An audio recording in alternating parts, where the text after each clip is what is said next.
We are broadcasting live from the Maple Leaf Pub, which is Elgin and Smith in Midtown, best hockey bar in the city.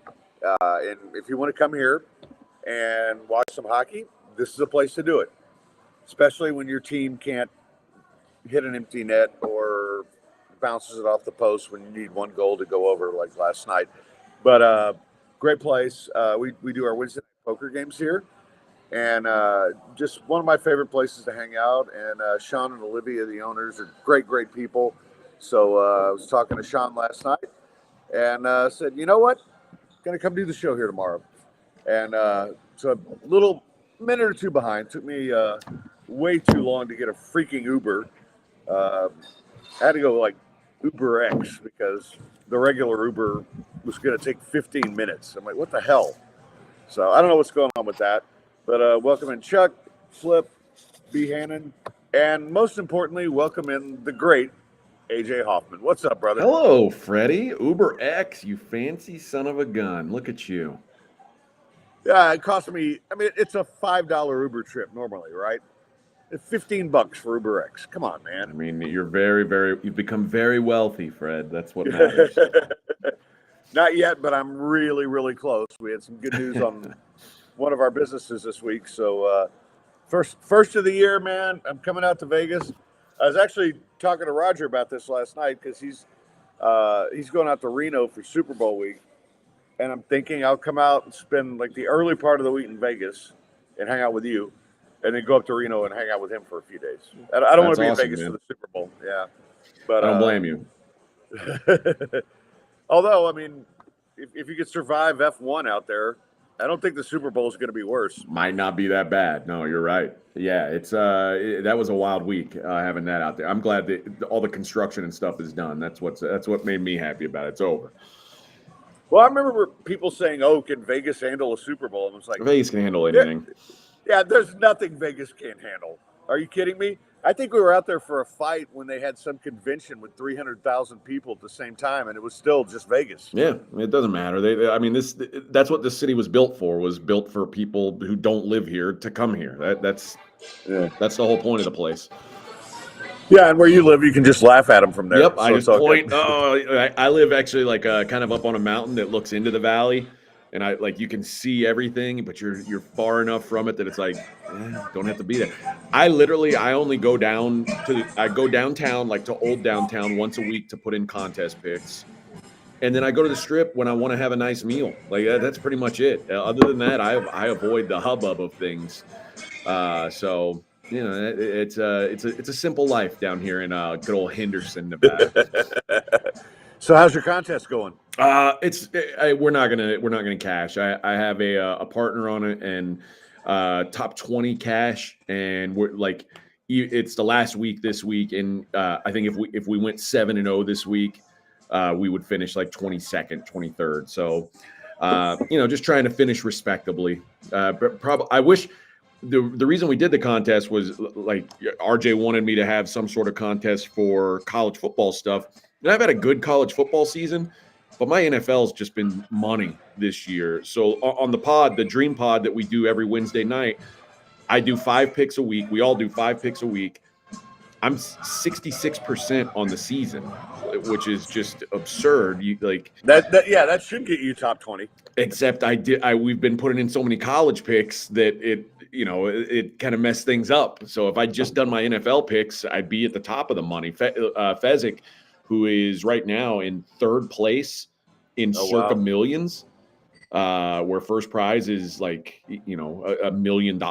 He's like, man, if we just used your pick, like if you had gone in and used your picks, you'd be in 2nd place right now. So that's the way it goes sometimes, but hopefully I'm hoping that Fez wins. I'd like for Fez to be a millionaire. He's also got, I think like 20% equity in one of the last 12 Circa Survivor pools too. So, oh, wow. There's some big money being kicked around the offices at pregame right now. Yeah, we're in the Super Contest, and we're not going to cash because we just got off to a terrible start. But they do those quarterlies, right? Yep. So our first 2 weeks of the quarterly, we go 5-0 and 4-1. So hopefully we can keep that going because It's not a lot of money, but it's money. Yeah, Eric Warner and I did one last year, and we did the super contest, and we finished just outside the money. It was brutal. Like last week, I think we finished like literally one game out of the money. So those bubble exits are the worst, as you know. Oh yes, and you and I both know that from poker. When you bubble in a friggin' tournament, it's the worst feeling. It's like, especially when you've got a bunch of chips and you do it. And especially when you've invested 5 hours. Right. Okay, so everybody, welcome in. Just want to let you know that next Monday we will be at Midtown Bar and Grill, one of our big new sponsors, and we've got a lot of cool stuff planned for there. Tommy's working on an upstairs room that has a stage, so there might be a Dead Money appearance, and some comedy and some other stuff. So, but come by Monday. We're going to do the pod from 5 to 6 and have the birthday party after. We'll probably do some shots from afar for Annie to celebrate her birthday as well. But it'll be a good time, and then we'll probably wander over to PJ's after. So, if great food, great people. Tommy's an amazing man who's really supporting the show. So please come by and just show some support. He's fantastic. But that'll be Monday. And then today we're at Maple Leaf Pub. I don't know if you ever came to Maple Leaf when you were here. Never for a show. I mean, I've been in there before, but never done a broadcast there. Yeah, so it's, like I said at the top, it's an awesome hockey bar. Roger and I played poker here last night, and I talked to the owner. He's like, "Yeah, please come do the show." And so here we are. Here you are. All right. Yeah, great food and everything else. So, how was your betting last weekend? It was strong. Yeah, things went well. My UFC card, like I lost a couple of units on the UFC, but I absolutely killed the NFL again. I think I was 7-1 on the NFL. My one loss was the freaking Texans. And, CJ Stroud gets hurt. What are you going to do? I don't know if they would have won even if he doesn't get hurt, but that felt like a bummer. But, everything was going my way last weekend. It's always a good feeling. Like even the Browns, I had Browns -3 was my biggest bet of the week. I love that bet. I love that bet. That was one of the ones I tailed you on. When they lined up to go for 2, I was like, oh, shit, don't do this to me. Don't do this to me. And then they didn't get it. So I would have been happy with a push at that point had they just kicked the extra point, but then they don't get the 2-point conversion. And it was a rightful win. The Browns completely outplayed the Jags. So it shouldn't have been that close. No. So that felt like a nice win. And then the Bears were a solid win. And then I was with you on that one too. Yep. And I loved the Bills last week. And again, the Kansas City came back and made it a sweat, but it ended up not mattering. And then of course we talked about the Eagles, who I contend are gigantic frauds. Just getting absolutely smacked by the Cowboys, who, like, if there's any doubt who the best team in the NFC East is now, I don't know what football games you're watching. The Cowboys are significantly better than the Eagles. Yeah, and I think Dak is an MVP candidate and may win it. But the only thing that concerns me is, and I think we talked about this a month ago, the Eagles had a really tough stretch. Yep. And the Cowboys had a really easy stretch. So everybody was saying, oh, the Eagles got this. Like, no. But now the Cowboys have the tough stretch. Man, when we start going through these NFL games, I'm going to give you an alarming stat about the Philadelphia Eagles. That, like, when I came up with this for the pod, I was like, you got to be kidding me. Like, it really confirms what my thought of the Philadelphia Eagles are. So we'll get to that stat later on in the show. I mean, I look at the Eagles, and they're really talented on both sides of the ball. And I think they're very well coached, but for some reason, I just don't trust them. And, I've liked the Cowboys all year, and they should have won the game in Philadelphia. If they win that, we're not even having this conversation. Right. And the Eagles, because they've got the same record, the Eagles are still favored to win the division because, the Cowboys are currently in first place, but because of tiebreaker stuff, if they both win out, the Eagles will win the division. So they're a pretty heavy favorite. The Cowboys have a tougher schedule down the stretch. But I think come playoff time, there's going to be no doubt who the better of those two teams is. Yeah, I will bet the Cowboys with every fiber of my being when they play the Eagles in the playoffs, even on the road. So, any college thoughts? I mean, Daniels wins the Heisman, no surprise there. Once Bo Nix didn't win his game, and then Army with a win. Oh yeah, beautiful win for Army, and even an over if you got a good number, 27.5, which we said it's just crazy if it could go that low. But the late safety, probably a bad beat if you had the under. But yeah, as far as Jane Daniels winning, you're right. It's no surprise. What it really opened my eyes to is they've got to change the way that they vote for this award. Like if it's really going to continue to be the most prestigious award in the country, I saw so many ballots that had Jaden Daniels won and didn't have Michael Penix, and vice versa.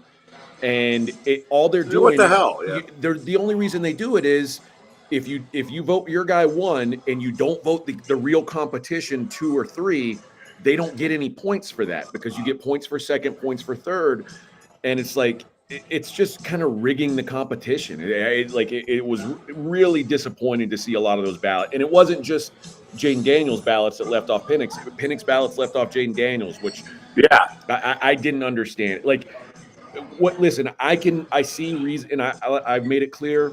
If I had a vote, I would have voted for Michael Penix, and I value the guy who was able to win every game this season and had impressive numbers. Were Daniels' numbers more impressive? Absolutely.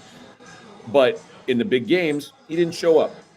So I felt like you could make an argument for why Daniels, like if someone valued, and Daniels still would have made my ballot, but if someone valued wins more than that even and said 3 losses, there's no way I'm not putting in my top 3, I could see leaving him off. How can you leave off the undefeated quarterback for Washington, like who had elite numbers? Like it just doesn't make any sense to me. So they've got to find a way to change it. The girl that everybody's bitching about now, the new girl at the Chronicle, who's going to write about the Astros, I guess, and used to say bad things about Jose Altuve, and everybody's like, "Oh, she's terrible. Get her out of here." I was looking through her timeline. The most egregious thing I saw. So I guess she worked at LSU before, and then she went to school at Texas. So her ballot was it went Jaden Daniels, Devondre Sweat second, and then Michael Penix. And I was like, you just basically picked the guys from your favorite school, and just that's how you decided. It's crazy. So they need to find a way for people to take this more seriously. And I love Devondre Sweat, but there was that was probably the only Heisman vote he got. So it doesn't make sense to me. Like they're just letting these people vote. I don't get it. Is she hot? Because I'll bet anything right now. I don't. It's been a tough stretch. Hey, go to Twitter. You judge for yourself. It's not okay. Not for me. So she is a redhead though. Oh well, that'll give her a couple points. But yeah. Anyway, welcome in Flip, Chewy, Walt, and of course our good friend Lamont. Always a pleasure to have Lamont tune in. He's he's been a contributor for a long time to this show. And Lamont, one of these days I want to get you on for a segment. I think Lamont used to hate me when I first started. Lamont and I came a long way in our relationship, but he. Oh, I think he hated us both, but that's but anyway, so yeah, I hate the ballot system, and there's no good ballot system, right? Whenever you're involving media members and former winners, it's always going to be a disaster. Yeah. And that's the case. But I have no problem with Daniels winning. Most of the time, I'm like you. I want the guy who didn't lose a game, who had a great year. The best player on a team that didn't lose. Yeah. That's why Alabama's running backs always were winning. But there are some exceptions, and I think RG3 was an exception. I think Manziel was an exception. And I kind of feel like Daniels is an exception. Who would you have voted for if you had a ballot? Who would have been first place on your ballot? Well, up until about 3 weeks ago, it would have been Penix. It's just he just didn't play well down the stretch. He played well enough. But, for me, I always want – well, no, I'll tell you what. If Oregon had beaten Washington, it would have been Bo Nix. Yeah. I gave credit to Penix for beating Oregon twice. Yeah. And my biggest beef with Daniels the entire time was in the games that mattered most, he didn't come up big. Dude's got 40 touchdowns, and 16 of them came against Army, Grambling, and Georgia Southern. Right, And, and that's a Case Keenum kind of year. And what did he do against Florida State? A good game, but not great. What did he do against Alabama? Not much.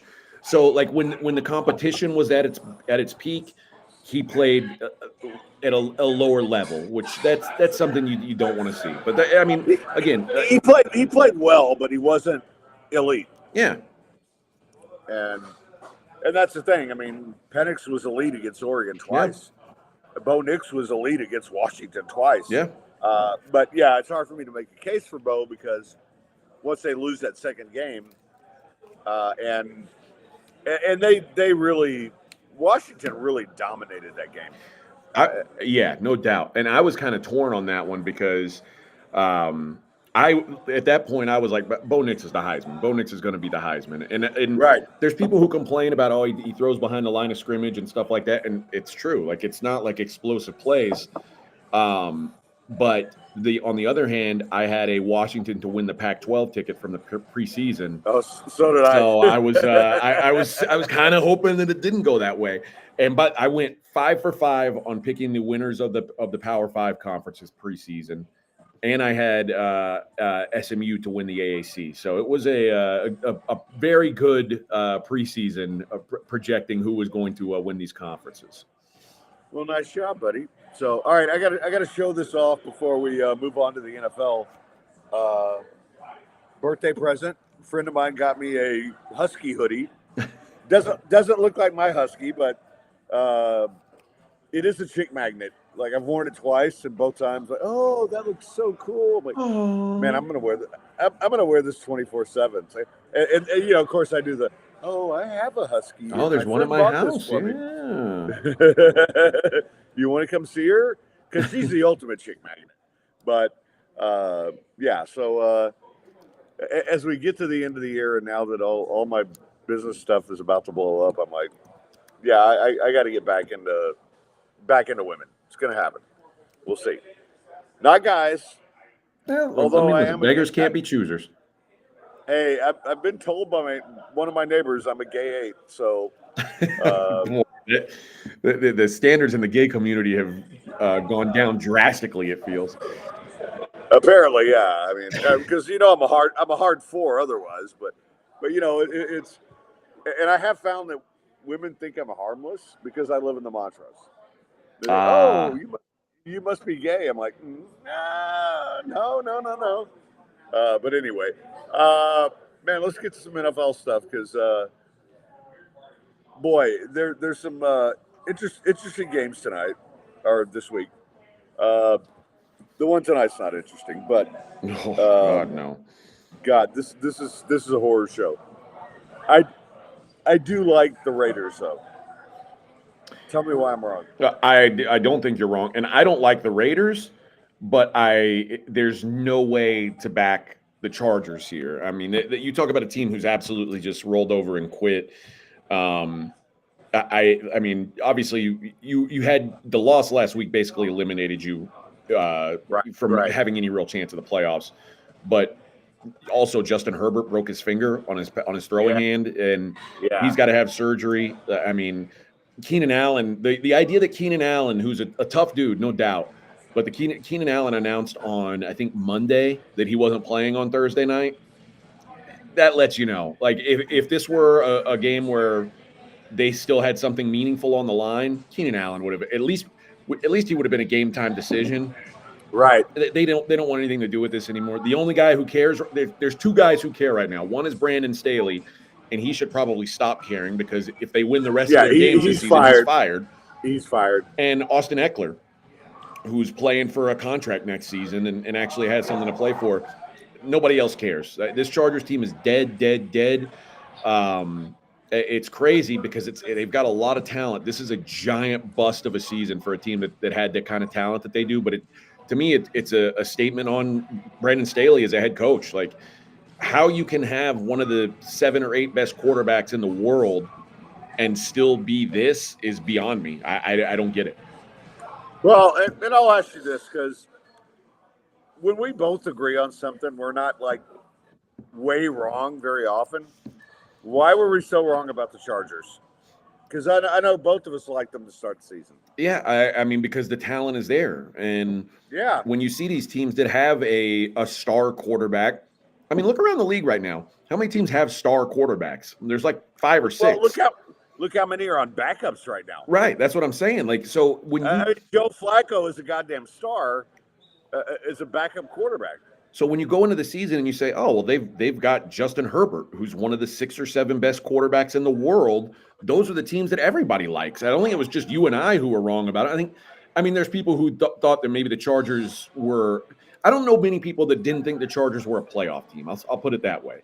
Like the idea that going into the season, that I don't know a lot of people who thought they were going to be better than the Chiefs, but the idea that the Chargers would be looking up at the Broncos in the standings and looking up at the Raiders in the stand. Nobody thought that. It wasn't just us. It's nobody thought it. Well, I'm going to give us credit. We both thought the Ravens were the best team in the AFC. Yeah. At the beginning of the year, and I don't think we're wrong about that. So I don't either.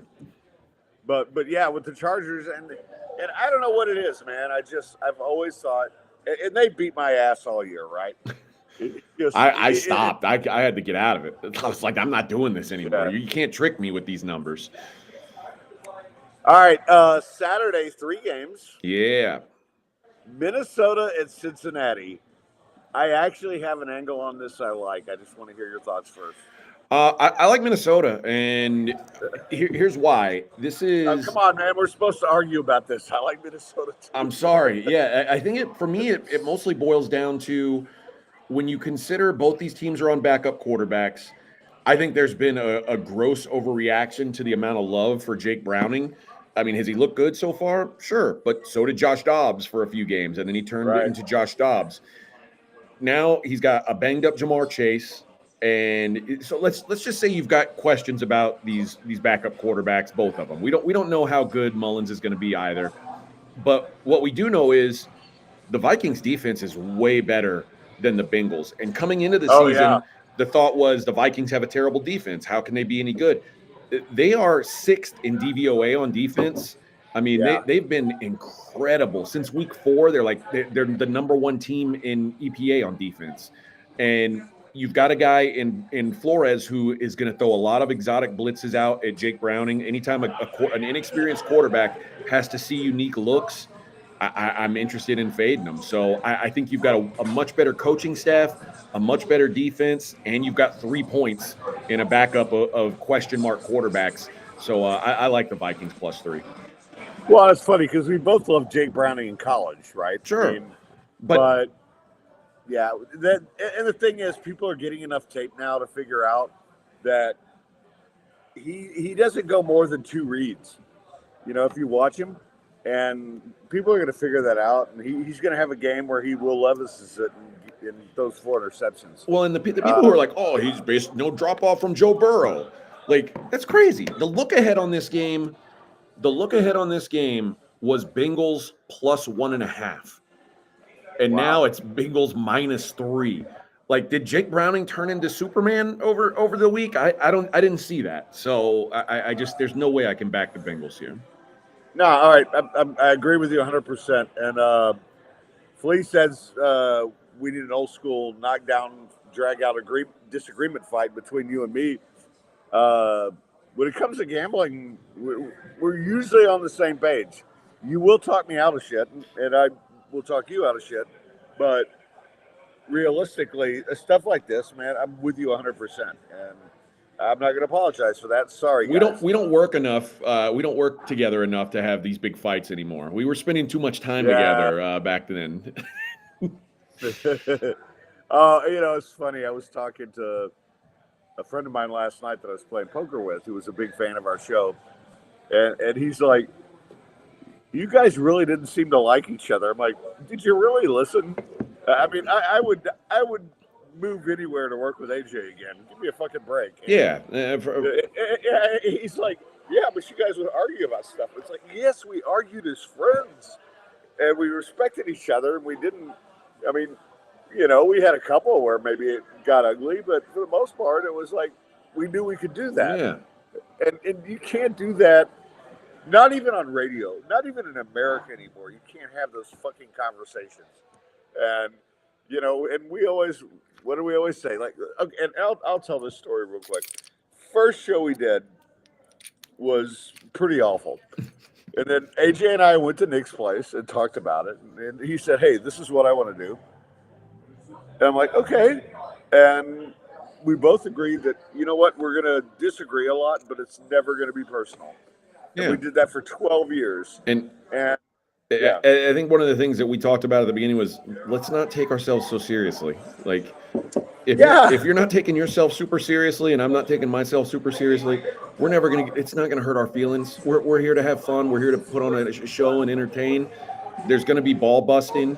You're going to be the butt of the joke sometimes, and let's just most of the times. Yeah, that's just that's the product we were doing. So I think every radio duo goes through that, and I mean, listen, the fact that we lasted as long as we did, and it like the reason we got off the air wasn't like a station saying enough of you guys, like it was by our own choice.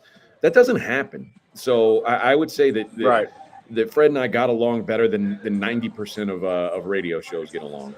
Well, and Aaron did the show with me Monday, which was really fun because, I felt bad because he got caught up in the wash, right? Yeah. When we split up. But, it was the same thing. It's like, those are the glory years, man. We had so much fun together, and people didn't realize, like, you and I'd go to Vegas and get stupid together. Yeah. Aaron and I would, in fact, I was telling him about the day we came over to Maple Leaf with him and his wife and got really drunk, and I wound up almost banging this other Canadian chick while I was still married. Nice. But it was just, we were all friends, and we worked together, but there was a connection, and and I just, that's the only thing. Like, I don't want to go back to radio, but if I could get that again, God, yes. It's just hard to find those things, man. Yeah, it's just it was a beautiful time, and so I had so much. And by the way, I'll just say this while you guys are listening. Aaron has really turned into a great broadcaster. Remember, he used to be a little nervous, held back a little bit because he didn't want to jump on you and me. Dude, you should hear him now. He's really good. He's a pro. Look at that. He's turned into a pro. So, anyway, all right. They taught him good once he got away from us, from a couple of hacks. They were like, listen, we're going to teach you the non-blitz way to be a broadcaster, and it's working out for him. Good. I don't really think he enjoyed the whole morning show experience, but all right, Pittsburgh at Indianapolis. I don't know what to make of the Colts. They just keep covering, and Pittsburgh, I know they can't score, so it's just always game flow with them, right? Is this an in-game bet? If they get ahead, you bet them. Well, listen, this is to me, it's a good time to back the Steelers. They've been one of those teams that I've been saying they're so lucky. It's got to start running out. Well, now they've lost 3 out of 4. They lost games to the Cardinals and Patriots somehow. And finally, I think they're in a position to buy. Because let's face it, the Colts have been lucky too. Yeah. They've had some luck boxes. They've won a bunch of one-score games. The last time they didn't have a one-score game, it took 2 pick sixes to beat Carolina. And Jonathan Taylor makes a difference. Colts are averaging 4.5 yards per carry with him, 3.5 per carry without him. The last 2 weeks since the latest injury, 2.5 yards per carry. And that includes a game against Cincinnati, who's terrible against the run. And like the Steelers have gotten way better against the run. I'm not going to try and pretend like Trubisky's good because he's not, but neither is Minshew. No. So this is one of those, everybody's saying the Steelers suck now. They're a dog. This is where Mike Tomlin says, hey, we're going to get our boys up. We're going to make something happen. Right. This is the, I always talked about this. Like, since I've known you, I said, Mike Tomlin is a dog. Like he's just, motivates his guys. It doesn't matter what the talent discrepancy is. He's going to have his guys up for it. I lean to Pittsburgh pretty strong here. I like that a lot. And I think the other thing about the Colts is I mean, you're right. They're one of the biggest luck boxes in the NFL, and I think Pittsburgh's going to be good here. What about Denver and Detroit? So speaking of luck boxes, Denver's at the top of the list. But so since they started out 1-5, since then they've gone 6-1. The turnover margin in those 7 games, Denver is 17-3 in turnover margin. That's insane. It's unsustainable. It's not real. And I mean, you may think, well, they're causing turnovers are generally, it's mostly luck. Like in the end, it should all kind of even out. And then when you look at the Lions, the 4 games that they've lost this season, they lost the turnover battle 10-1. So I think there's regression coming for both sides. The Lions defense isn't good, but I don't think this Broncos offense is good enough to really punish them. And the defense is, I still think, well below average. It's downright bad if you pull out all the turnovers. So I still think the Broncos are going to make the playoffs because their schedule is New England, Chargers, and Raiders to finish the season. But by this point in the season, if you're a winning team and you've got a negative point differential, it's fool's gold. And I think that I think this is a fool's gold Denver team. All right, let's move on to the Sunday games. Chicago and Cleveland. I actually find this game very interesting. Listen, to me, this is about what number you get. I like Cleveland at -3. I don't want anything to do with the Bears here, so it's a no. I think the Bears are getting a little expensive here. The Bears were able to take advantage of a bad defensive team in Detroit. Now you're facing a defense that doesn't really have any weaknesses. Like Cleveland limited Lamar pretty well in the 2 Ravens games. Lamar never had a rush over 10 yards in either game. And the Browns defense, we talked about it last week, they're so much better at home than they are on the road. Yes, absolutely. And the Browns are now 6-1 straight up at home, 2-4 on the road. And then you look at the Bears, the scoring differential for the Bears at home is +17. On the road, it's -56. To me, the Browns are a playoff caliber team, and they've won all season long despite below average quarterback play. And I just don't think the Bears are on that level. When Joe Flacco, remember the conversations, is Joe Flacco a game manager or is he elite? Like when he was playing on those awesome Ravens teams that were so defensively strong that all Joe Flacco had to do was not screw things up. I think that's all Joe Flacco has to do here is not screw things up. People are like, well, he stunk when he was on the Jets. I mean, the Jets had nobody playing wide receiver. Right. The Jets did not have a good defense back then. So now he's got a good defense. He's got good weapons around him. I still love the Browns. To me, the Browns are one of the 7 or 8 best teams in the league, no matter who's playing quarterback. Well, maybe not P.J. Walker, but if Joe Flacco, this is a really, really good football team. All right, unpopular opinion. I think the Browns are better with Flacco than they are with Deshaun Watson. They could be. I mean, with the exception of the one game before Deshaun got hurt, I mean, it looks like you're right. All right, so Tampa at Green Bay, and you know I've hated Green Bay all year, but, I mean, they've actually proven to be better than I thought they were. I think the interesting thing about Tampa is they're like a lot of these teams we talk about. They've got talent. And when Baker plays well, they win. But on the road, I probably got to lean to Jordan Love here. Yeah, I mean, to me, this is one of the tougher games to call. Last week, I mean, that was a really disappointing game for the Packers. Jordan Love played his worst game since October. I still trust him more than Baker Mayfield, though. Right. He's completed under 50% of his passes the last 2 weeks in a row, and that was against Carolina and Atlanta.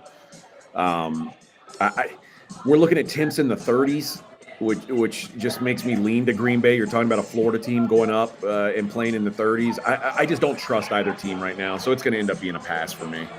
Yeah, I'm with you. Houston at Tennessee. Without C.J. Stroud, I just don't see the Texans being able to do anything. They're just not a good road team. So I was talking to Fez about this. I said, whatever boost you've given in power ratings from the Texans beginning of season number to now, like 90% of that is C.J. Stroud. Like if the reason they got CJ Stroud is Davis Mills. So, and it's been incredible that CJ Stroud's played as well as he has with how things have gone around him. But it looks like there's going to be a bunch of wide receivers out. Will Anderson, Laramie Tunsil are questionable. And I think you saw last week, without doubt, the Titans are still playing hard. Because they could have easily rolled over. I mean, things went bad for them late in that Miami game, and it was like they could have just rolled over and died. That, in fact, if you had plus 13.5 in that Miami game, and, oh God, I mean, you're tied with like 6 minutes left, and Miami's punting to you. You muff a punt, first play, touchdown Miami. You're down 7. Okay, not the end of the world, especially if you got 13.5. You're feeling good. Right. Get the kickoff, first play, fumble. Next, another touchdown. Now it's like, how are we losing this game now? Yeah, total fluke stuff.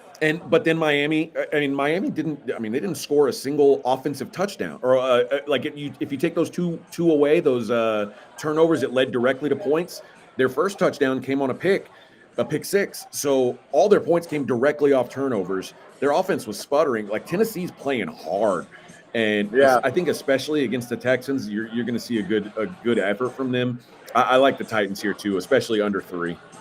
Yeah, I'm with you on it. And the thing about the Texans, and I think we talked about this last week. I'm still so pissed that they killed Tank Dell. Yeah, he's not supposed to be in on that play. And Aaron was defending it a little bit Monday, and I'm like, no. I mean, you don't put a 160-pound receiver lead blocking for a bad running back, by the way, Dameon Pierce, and that's a huge weapon they've lost. Yep. And I think you and I talked about this from every time you've been on. It's like, you've got to use the guy right, and that is not how you use him. Well, now look, Nico Collins is hurt, Noah Brown's hurt. Like, now you're screwed. Everybody's hurt. What is it, Robert Woods? Yeah. Is that your guy? And I mean, let's just face it, and this is going to sound like kind of – I think anybody who's been listening to us this year knows that I'm not a Texans hater. I'm really excited for what the Texans are doing right now. You really are. And neither am I, and we have hated on them in the past. But this is the kind of thing, like, you can't be a playoff team if you downgrade from CJ Stroud to Davis Mills. It's too hard. It was such an uphill battle anyway that, it was a good run. You've seen great improvement this season. No matter what happens, has been a success for the Texans. Oh, good. Yeah. But like, you're directly competing for a playoff spot with the Buffalo Bills, who have one of the 2 or 3 best quarterbacks in the whole world. And you've got to go. Right. You got to go out there with Davis Mills. That's just tough, man. All right, unpopular opinion. I'd rather have Case Keenum out there than Davis. No, it's not. I don't think it's unpopular. I think I would too. It's been a while since we've seen Case Keenum play competitive snaps, but I do feel like he's less mistake prone. The problem is, I mean, we just mentioned it. There's no weapons out there for him, and. Right. If you have, I guess maybe, I don't know if Case Keenum can still run. I don't know what Case Keenum looks like at this point. I feel like he's 100 years old. I don't know. I just don't. I don't think it's a good thing for the Texans right now, unfortunately. Yeah, and it's sad because I think they could have made the playoffs, but if Stroud's out for anything more than 1 week, they got no chance. Well, the truth is, like, this should have been a win for them. With Stroud, This is a win for them. And now it's a loss. I mean, presumably, at least by the point spread, it's a loss. And when you're fighting with all those other teams, you just can't afford that. All right, Jets at Miami. Good win for the Jets last week. But I think this is a bounce back spot for the Dolphins. I think they eat the Jets' soul here. I am all over Miami. I mean, it's a ballsy play because Miami is super banged up on offense. And like we saw when Tyreek Hill went out against Tennessee, their offense just did nothing. And now they're without their center. I don't know if Tyreek's playing or not. The weather looks like it's going to be really bad in Miami. Like there's rain all day. They're projecting 25-mile-an-hour winds. That seems like a problem. But I do think you're getting a little bit of value with the the Dolphins playing a terrible game, losing a terrible game. Right. And the Jets, I mean, that was Zach Wilson's best game of his career. Of his life. I mean, So- even going back to college, yeah. So, yeah, I do think you're getting a little bit of a value on the Dolphins, but, like, the weather concerns me and Tyreek Hill, his health concerns me. It's crazy to say this in a game that the Miami Dolphins are playing in, but I think I'm at, like, under 37.5. Feels like a really low number. But given the weather and given, you know, the health of Miami, that's probably the way I'd look. Chiefs at New England. I will say this about the Chiefs. What a bunch of whiny bitches. That guy was a yard offsides. Come on. I mean, there's people who are, like, still tweeting me saying that shouldn't be called because it doesn't affect the play. And the Chiefs literally won the Super Bowl on a call that didn't affect the play, or a questionable call that didn't affect the play. You call the penalties when they happen, and he never looked over. I think the judge would have backed him up had he, but he didn't.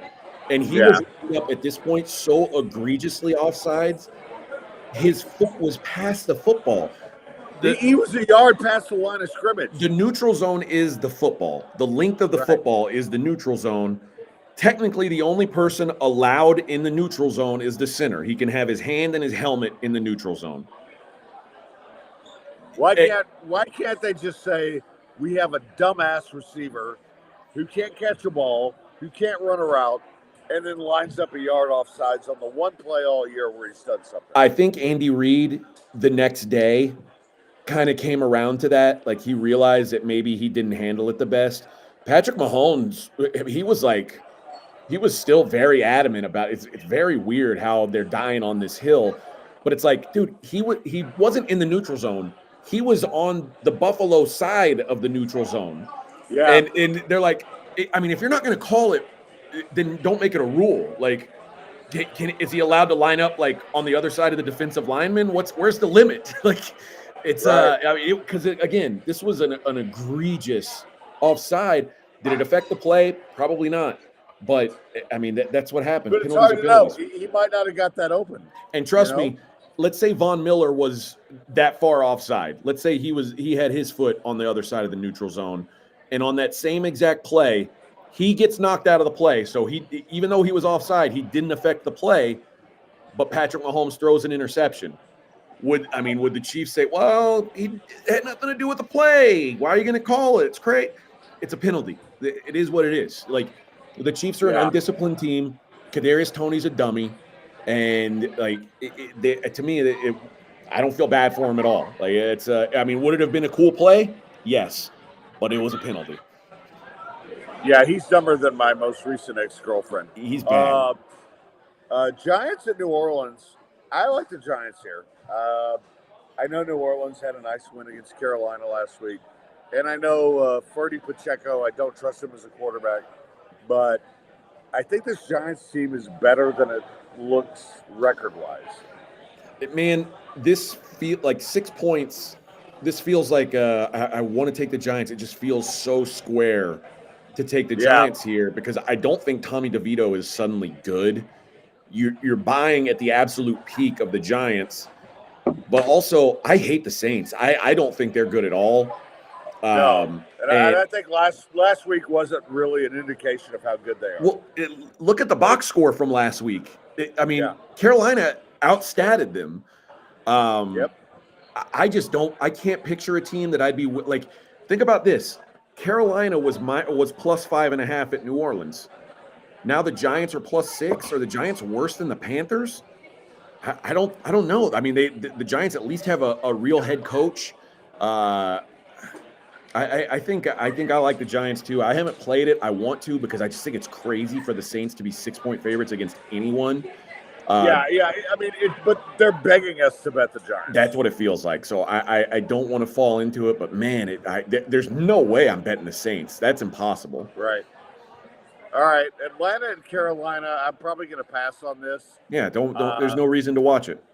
Yeah, there's no reason to watch it or bet on it. Right? There's going to be really shitty weather here, and this falls under my rule that I've had all season long. If I think a team is shitty, and they're on the road and laying a field goal or more, I don't care who they're playing. I'm not interested. So Atlanta, I think, is shitty. Desmond Ridder is shitty on the road, and they're laying a field goal on the road. No, thank you. It's just I mean I don't have any appetite to back the Panthers, but I mean this is just there's no way I'm betting the Falcons here. They're not good enough to be 3-point road favorites. No, that's a hard pass. Washington at the Rams. I like the Rams. I think people undervalue the Rams. I agree. They're a damn good team. They just, they've had some bad luck and they've had some injuries, but Washington's a joke right now. Rivera's gone. I like the Rams here. So here's what I like about the Rams, and what I think's been missing from them for the last couple of years offensively since the Super Bowl is a high-level running back. I think McVay's offense requires that, and Kyron Williams is a dude. And the 4 weeks that he was out, you saw, man, the Rams offense stunk. Now he's back. Since he's come back from the IR, Stafford's had an average QBR of 79. He's thrown 10 touchdowns and 1 pick. And they're just electric right now. And they played Baltimore and Cleveland the last 2 weeks, probably the two best defenses in the league. Now you're playing Washington. That's like taking off ankle weights before you run. It's the Commanders have given up 150 points in the last 4 games. 150. That's 37.5 per game. I like the Rams team total over 28.5 here. This feels like a bad spot for the Rams, but in Washington, not really. I mean, they should have beaten the Ravens. They should have, but that's why I feel like that was an all-in effort, and they lost in heartbreaking fashion. Washington's coming off a bye. There's some edge there. So I'm just going to take out if I had to play a side, it would be the Rams. But I'm just going to assume I'm going to back the Rams offense and say that they score over 28.5. Yeah, I like that. San Francisco at Arizona. Tiny Kyler, your buddy. My boy. I mean, Arizona's actually made me some money the last few weeks. I don't think that's happening here. San Francisco's that train you don't want to get in front of, right? I tend to agree. To me, my favorite play on this game is over 47.5. The first time these teams played, Brock Purdy was 20 of 21, 283 yards and a touchdown. Brock Purdy's played the Cardinals 3 times. He has had 6 incomplete passes combined in those 3 games. Like he has his way against this team's defense. The first game this year scored 51 points, and that was Josh Dobbs and Brock Purdy. The last 4 matchups, that one, 2 Jimmy G's versus Colt McCoys, both went over 47.5. One of those games was in Mexico City at Elevation, still went over. Yeah. And then they had Brock Purdy versus David Blau, and that was 51 points. Wow, the Cardinals averaged 2.5 more points per game since Murray came back. And then when you look at the Cardinals' home road splits, the Cardinals at home score 23.2 points per game. On the road, 13 points per game. At home, they give up 28.7. Right. On the road, they give up 22.7. It's just there's higher scoring games in Arizona. All their games at home go over. They're coming off a bye. I think they have a good game plan here. But again, I think the 49ers get whatever they want on offense. We finally get the two, like Purdy and Kyler Murray at the same time. I have no reason to think this won't be a shootout. You'll love this. My fantasy team that is just dominating. You know the 2 quarterbacks I have to decide between each week? Brock Purdy and Dak Prescott. Oh, it's hard life, Fred. Hard life. Yeah, it's a hard life, which leads us to Dallas and Buffalo. And I know you have some stats on this. Yeah. Listen, I'm back in Buffalo here. I'm not trying to talk shit about Dallas. They've been phenomenal the last few weeks. But they've been way better at home than they are on the road. And they've been very fortunate from a turnover standpoint. The win against the Eagles, this last win, was the first time. That's the only win on their schedule they have against a team with a winning record this season. They are 9-1 this season against teams that currently have a losing record. They're 1-2 against teams that currently have a winning record. The Bills have been very unfortunate this season. The win last week moved them to 3-6 in one-score games. Yeah. I still believe this Bills team is a top 5 team in the league. Josh Allen he's in this desperation mode, like where they're like, we got to win every game. He's started to run the ball a lot more. When he runs the ball, this offense is almost unstoppable. And then you're talking about a dome team headed to Buffalo to play in 40 degrees. Right. Dak, when Dak had his thumb surgery, there was an interview with him where he talks about when it gets cold, how he loses feeling in his thumb. I guess he's got some kind of plate or something in there. Yeah. It's hard for him to grip the football. He played one game last year in a temp below 50 degrees. It was week 19 in Washington. He threw for 128 yards, 37% completion rate, 15.9 QBR. Wow. I don't want to back that. As good as their offense has been, I think outdoors against Buffalo, I think this is a Bills spot. All right, so as gamblers, and we both have kind of been on the Bills for a while. When you look at their losses, that's how you have to judge things, right? When was the last time the Bills were blown out by somebody? I don't know. The Bills have lost a game by more than a touchdown this year. I mean, for how many years? I mean, oh yeah, it's pretty rare. Like they do not get blown out. Like all of their losses this year have been right. one-score losses. Right. And so I'm totally with you on this, but I'm like, I don't think people look at that a lot because, like, as much as I love the Cowboys have gotten their ass kicked a couple times. I mean, the 49ers bent them over and did them like Ed Norton in American History X. The Bills are not that team. The Bills are the team that they may lose, but when they do, you're right. It's a one-score game. The only time I can think of, at least going back to last year, the only time they got blown out was in the playoffs. They got blown out by Cincinnati last year. Yeah. That's it. So yeah, it doesn't happen very often. But that kind of tells you what kind of team they are, and I'm with you 100% on this. I mean, maybe I'm too married to the Bills on my betting, but oh well. Baltimore. They're better than their record says. Yeah, Baltimore at Jacksonville. Jaguars coming off a loss. I think Baltimore is the best team in the AFC. So. Yeah, and it's looking like bad weather here. Listen, I give Trevor Lawrence credit for playing on the high ankle sprain. I didn't think he was going to play, and it made me sweat my bet a little. But I'm with the Browns. Yeah. But he threw 3 picks for the first time this season. His completion percent was 56%. He wasn't himself, obviously. And well, no, especially if you watched him and his footwork, yeah, it wasn't Trevor Lawrence. It was just stiff legs, and that's why he threw the picks. And now there's going to be weather here. There's weather in Florida this weekend. If you haven't caught on to that, wind and rain, and so he's going to be out there on a slick field with a high ankle sprain. And I think defensively, the Jags are really starting to show some holes. Yeah. The last 2 weeks, the Jags have given up 65 points. That's against Joe Flacco and Jake Browning. Yeah. And now Lamar Jackson's coming to town. I like Baltimore brother. Here. Good luck. Yeah, I think Baltimore. I just think Jacksonville's not that good, and I'm with you. I think Baltimore is right there. It may be the best team in the AFC. I mean, to me, they're the second best team in the league. So it's them and the 49ers, right? The 49ers, to me, the 49ers are the best team in the league by probably about 2 points. But Debo's healthy and a healthy 49ers team, there's no doubt, is the best team in the league. Right.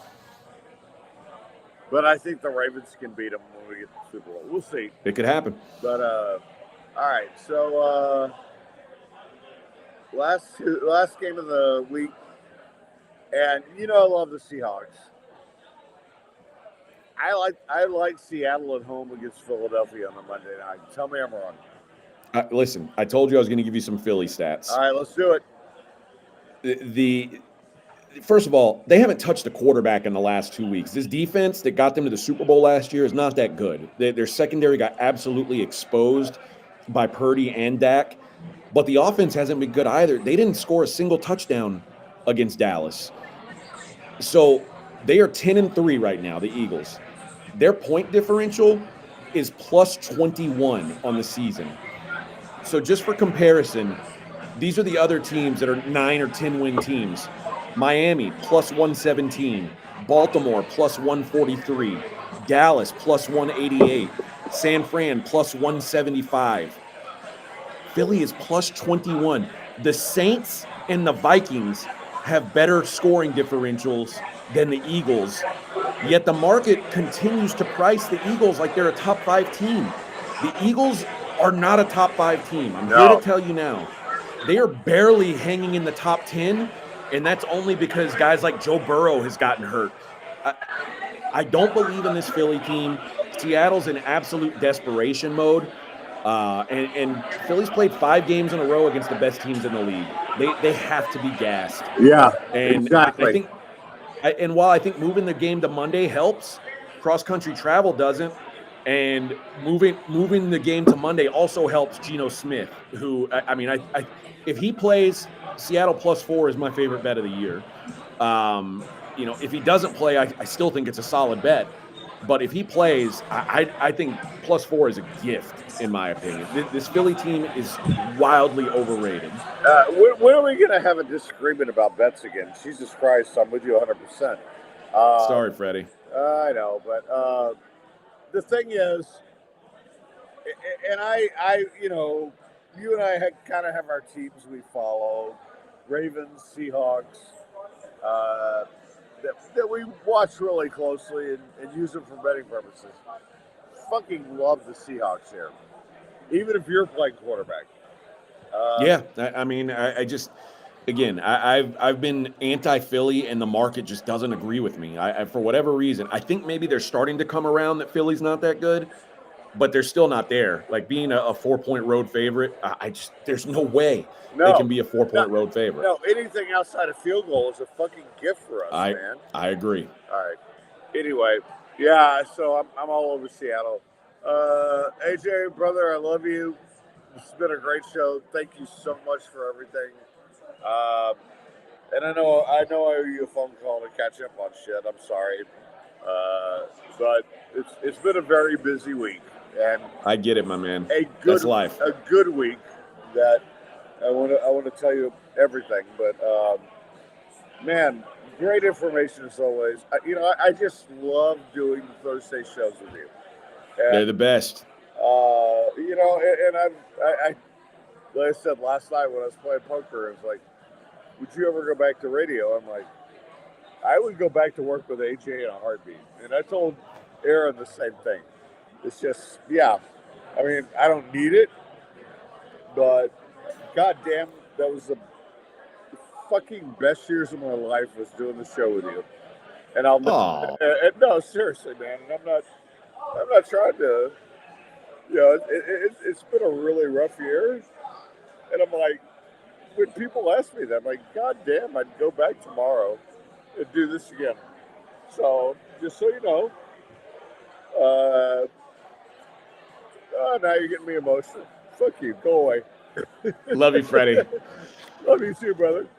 Have a good birthday show, man. I'll try and tune in for it. Cool, and tell Eddie happy birthday too. All right, my man. And give the kids a hug. Will do. All right, brother. Anyway, that's it. So stay sportsy, Gulf Coast badasses.